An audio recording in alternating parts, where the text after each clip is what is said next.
Let's queer up politics. House GOP attempts to attach anti-LGBTQ+ amendments to annual National Defense Bill. Republicans in Congress have adopted a series of amendments targeting access to abortion and gender-affirming care that could threaten to derail efforts to pass the annual National Defense Authorization Act, NDAA. On Friday, July 14th, the U.S. House of Representatives passed its version of the defense funding bill with several conservative amendments, including 5 taking aim at restricting access to abortion-related reproductive services or gender-affirming care. In response to pressure from social conservatives within the Republican House caucus, Speaker Kevin McCarthy brought forth a series of controversial conservative amendments which were tacked onto the defense bill on a largely party line vote.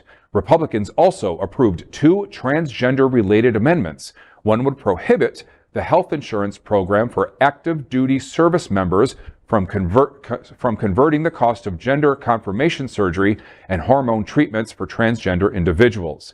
Another amendment from the U.S. Representative Lauren Boebert, sorry, I just can't stop laughing when I say her name, would block military schools from purchasing or having pornographic and radical gender ideology books in their libraries. Democrats have criticized the amendments as a poison pill and threatened to withhold their support if the amendments remain intact.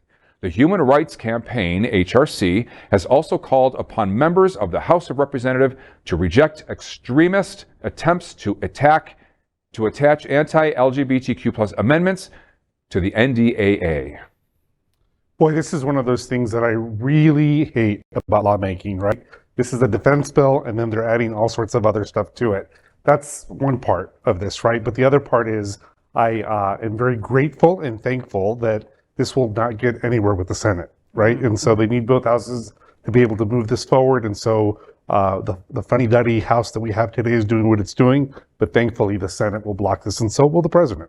Thank you for clearing that up, Orlando, because that was like kind of confusing to me. You know, I don't know anything about nothing, right? And so then when I'm like, the defense, what the hell does that have to do with that? Could you write that down on You know, and it's like, okay, what do they consider pornographic? I mean, there's sex in the Bible if you really think about it. You know what I mean? Why don't you take out that damn book that's been redone a million times? It's important for us to remember that the House has an 8-seat majority. That's all they have. That's it. Very minimal Seats. You need every single vote. They have to find compromise, or Congress doesn't work. And currently, because of the radical nature, the reason why the Speaker brings it up is because one of the Republican seats can challenge his seat. That's how he became Speaker of the House. That's the first note. It's so close, you must find common ground. This is not common ground. Here's the proof of that.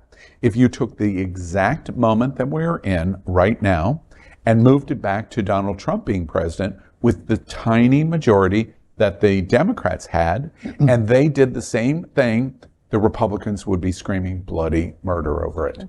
And it is an example where at some point, a reasonable number of people will have to come to the same conclusion that they did on the debt ceiling. It's in our best interest to compromise lest we have destruction of the government going on. And that's what's happening here.